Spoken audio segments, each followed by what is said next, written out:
नमस्कार दर्शकों, स्वागत है आप सभी का हमारे YouTube चैनल सद्भक्ति से चमत्कार में। हम आपको आज मिलाते हैं अमर चक्रधारी जी से, जो पुणे महाराष्ट्र से हैं। इन्होंने संत रामपाल जी महाराज को पैसों के लिए किया था चैलेंज। आइए आप सुनते हैं इनका इंटरव्यू, गरीब से अमीर बनने तक का सफर। जी नमस्कार। नमस्कार सर जी। क्या नाम है आपका? अमर चक्रधारी भगत जी। कहाँ से आए हैं आप? सर वैसे तो छत्तीसगढ़ से हूँ, मगर रहता महाराष्ट्र पुणे में। संत रामपाल जी महाराज से नाम दीक्षा लेने से पहले आप क्या भक्ति साधना करते थे? सर संत रामपाल जी महाराज की भक्ति करने से पहला मैं संतोषी माता का व्रत रखता था, और ऐसे जो पारंपरिक हमारे छत्तीसगढ़ में जो पूजाएं होती थी, अपना गणेश पूजा और नवरात्रि, ये सभी अपने पूजा करते थे। सर जो हिंदू धर्म में पारंपरिक पूजाएं होती है वो सभी प्रकार की पूजाएं आप कर रहे थे, तो फिर आपको संत रामपाल जी महाराज से नाम दीक्षा लेने की क्या जरूरत आन पड़ी? सर ये सब पूजा करते हुए भी अपने को ये खाली कुछ भी लाभ नहीं होता था भगत। इतने सारे अपन पूजा करते थे मगर अपने हाथों में कुछ भी नहीं आता था। बहुत सारी पूजा करने के बाद ऐसा दिखता था नहीं था कि अपने को कुछ लाभ हुआ हो अपनी ज़िंदगी। इसलिए थोड़ा सा कि पिताजी ने हमको ये बोला कि भाई ऐसा ऐसा भक्ति है तो आप करके देखो। तो हम वो बार बार इग्नोर करते थे, कहाँ इस बाबा के चक्कर में पड़ेंगे, और अपना ठीक है, इतना अपना अच्छा चल रहा है। तो पिताजी फिर भी बार बार हमको प्रेशर करते थे, नहीं भाई कर लो। तो मैंने ऐसे एक बार चैलेंज कर दिया था, नहीं तुम्हारा गुरुजी, चलो मुझे तो टाइम नहीं मिलता, 7 बजे से सुबह काम पे लगने के बाद 7 बजे तक काम करता हूँ, और तुम्हारा गुरुजी क्या मुझे खाने पीने को थोड़ी ना देगा। टीवी लेने के लिए बोलते हैं, टीवी लेने के लिए क्या तुम्हारा गुरुजी पैसा देगा क्या?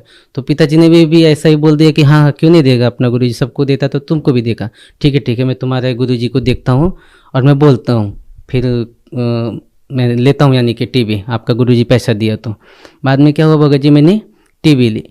भगत जी फर्स्ट टाइम ही मेरे को, जब मैंने मेरे पिताजी के बोलने से मैंने वो सब किया, बाद में मुझे 3 लाख रुपए का 3 महीने में ऐसा लाभ हुआ। तब उस समय मैं जुड़ा नहीं था।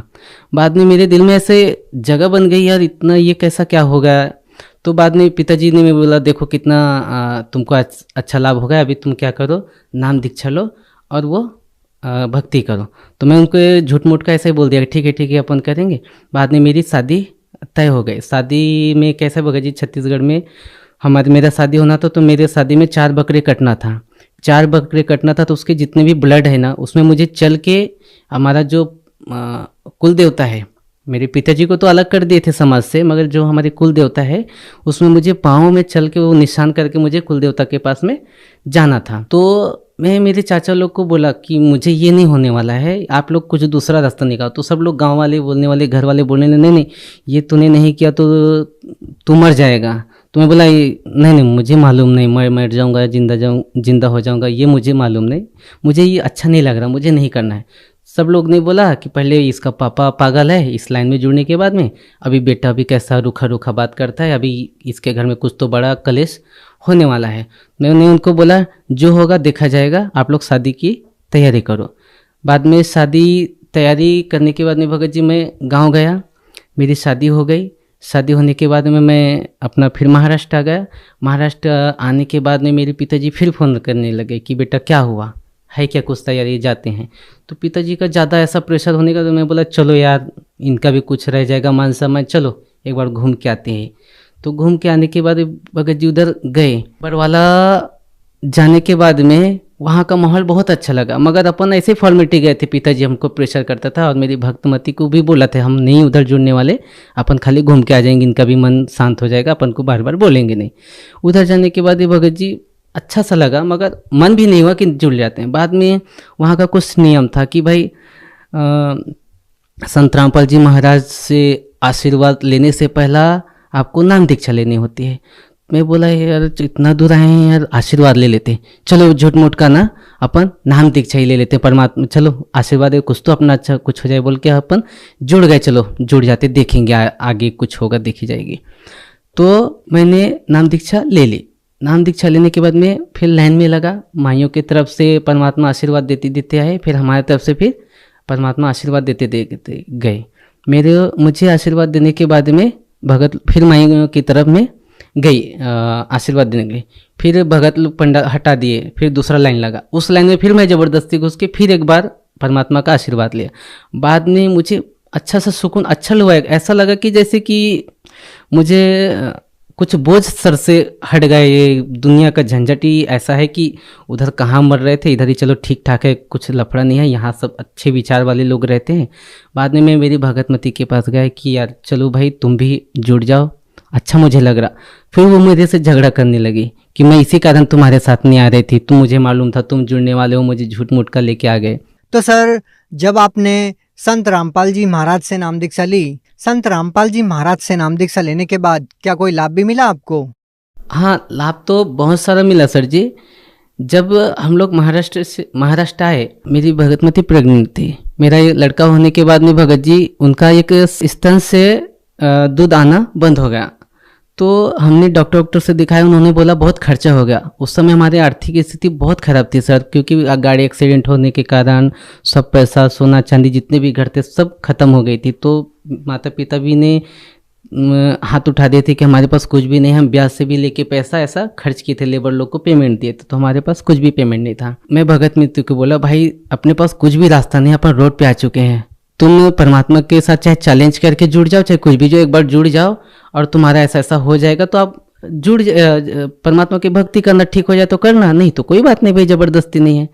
तो उन्होंने भी ठीक है चलो देखते हैं, अभी तुम्हारा गुरुजी मेरे को ठीक कर देंगे ना, तो मैं नाम दीक्षा ले लेना, ऐसे बोले। तो सर वो जो चैलेंज परमात्मा को किए थे, उन्होंने बोला था तुम्हारे गुरुजी मुझे अच्छे कर देंगे तो मैं जुड़ जाऊंगी। तो उन्होंने संत रामपाल जी महाराज को अरदास लगाई और बोले कि गुरुजी आप मुझे कहीं ठीक कर देते हो तो मैं आपकी भक्ति करूंगी। मेरी पत्नी की सीना इतनी फूलती जा रही थी क्योंकि दूध बाहर नहीं निकल पा रहा था, पूरा ब्लॉक हुआ था। इसके कारण धीरे धीरे पूरी बॉडी दूध के कारण भर गई थी, निकल भी नहीं रहा था और वो दर्द कम नहीं हो रहा था।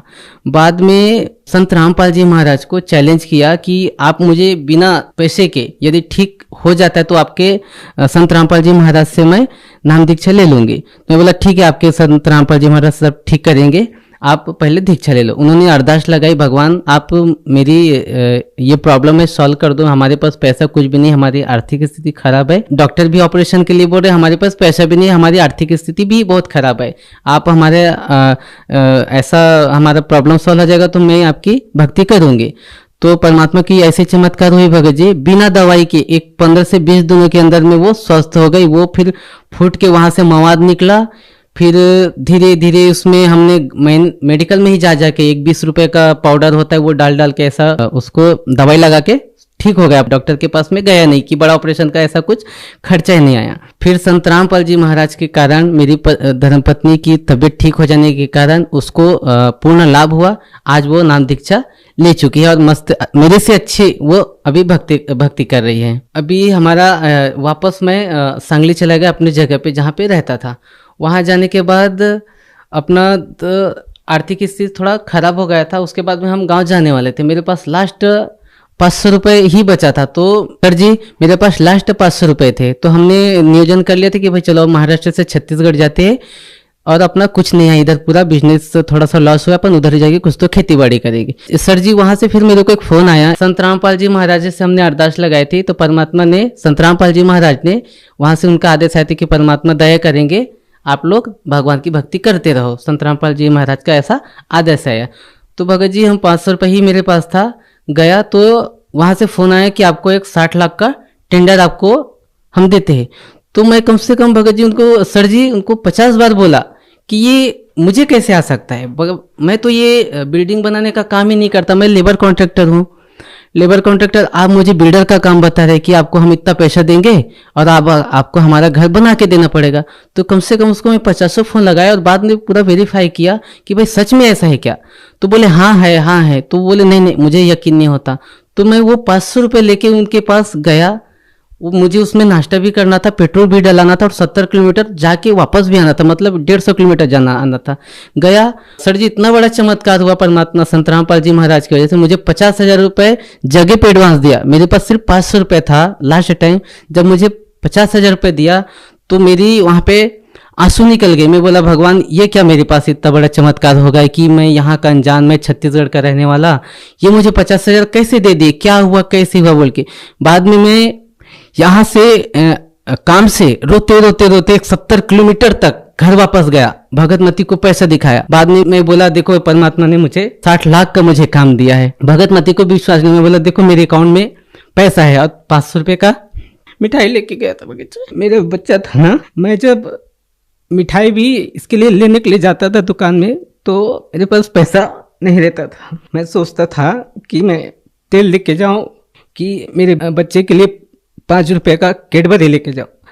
इतना मेरी हालत खराब थी, मुझे कुछ भी समझ में नहीं आता था, इतना वीकनेस हो गया था। मगर परमात्मा ने जब 50,000 रुपये दिया, रोते रोते पूरा वहाँ तक गया अपनी भगत में।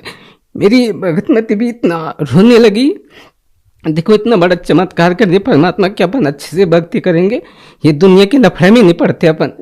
सब जो दुनिया अपने को रखे या ना रखे, संत रामपाल जी महाराज को जिंदगी भर अपन छोड़ेंगे नहीं। जान दो दुनिया की, अपना अपन दुनिया की सुनने वाले नहीं, अपने छोकर गांव निकाला करे, चाहे दुनिया से कहीं से कुछ हो, अपन परमात्मा को नहीं छोड़ेंगे। ये इनका जीवन दान देने का मेरे को भगत जी अभी के डेट में कम से कम 60 लाख मुझे काम मिलने के बाद भगत जी सर जी मैंने उनका पूरा काम कंप्लीट किया। कम से कम 1.5 करोड़ का अब तक काम किया उनका भी। मेरा काम अभी कम से कम 8 साइड मैंने फाइनल किए हैं। 3 काम मिलने के 60 लाख का टेंडर हुआ, वो फाइनल किया। बाद में मुझे 3 काम और मिला कम से कम 40 लाख का, वो फाइनल किया। अभी कम से कम मेरा 25 लाख का काम चालू है, वो मैंने अभी पेंडिंग है, आधा अधूरा काम है।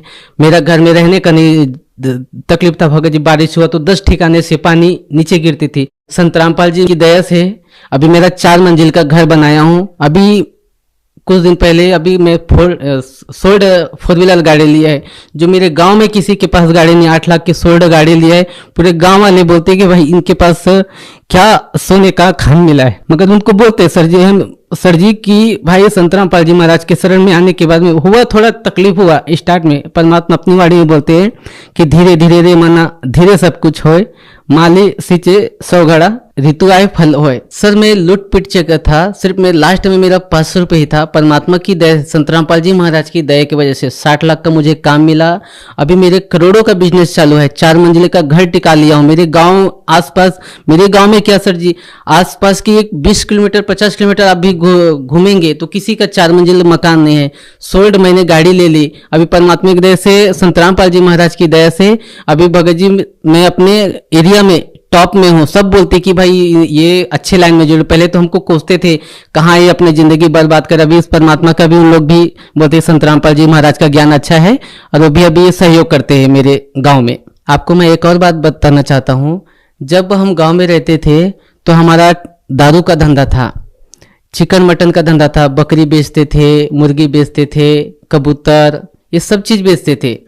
हम क्या करते थे, 10 दारू की जो बोतल रहती थी उसको हम खोल के 10 का उसमें पानी डाल के उसको 15 बनाते थे, और उसको सही तरीके से लेवल लगा के सब बेच देते थे। मतलब 2 नंबर का काम सब करते थे। फिर सिगरेट पीता था मैं, इतना सिगरेट पीता था कि मेरे हाथों से सिगरेट हटती नहीं थी। जब तक मेरा 2-3 पैकेट 4 पैकेट खत्म नहीं होता था, 12-1 बजे 2-2 3-3 बजे तक जगता था। सर हमको टेंशन आ गई थी कि परमात्मा संत रामपाल जी महाराज के नियम में लिखा था तुमको यही नहीं करना, तुमको शराब नहीं बेचना, कुछ ये बकरी नहीं बेचना, बकरी नहीं काटना, ये नहीं करना। तो हमको टेंशन है कि हमारा घर गृहस्थी कैसे चलेगा। संत रामपाल जी महाराज की दया से अभी ऐसा दया भगत जी, मेरा भी करोड़ों का बिजनेस है। सब धंधा, वो गोरख धंधा छोड़ने के बाद में अभी देखो भगत जी मेरे एरिया में परमात्मा ने मुझे शिखर पे पहुंचाया। अभी मुझे 1 रुपए की कहीं किसी से हाथ फैलाने की किसी की गरज नहीं है कि मैं किसी से 5 रुपए मांगू या 10 रुपए मांगू। परमात्मा ने मुझे शिखर पे पहुंचाया है। सर जी मैं परमात्मा मैं अपने संत रामपाल जी महाराज के लिए ये शब्द उच्चारण करता हूँ, क्योंकि मेरा भगवान और सब कुछ मेरा संत रामपाल जी महाराज। मुझे तो पता नहीं कि कौन क्या है, मगर मेरे लिए संत रामपाल जी महाराज मेरे लिए भगवान है। सर आप भगत समाज को क्या संदेश देना चाहते हैं? सर भक्त समाज को क्या संदेश दूंगा कि मेरा देखो ना सर जी, मेरा पहला कैसा था, हम लोग इतने दारू बेचते थे, सब बुरी सी बुरी धंधा करते थे, फिर भी हमको बरकत नहीं मिली। मगर संत रामपाल जी महाराज के शरण में आने के बाद में पूरी बुराई छूट गई, और मेरा 500 रुपये लास्ट था। अभी परमात्मा ने उसको करोड़ों में परिवर्तन किया।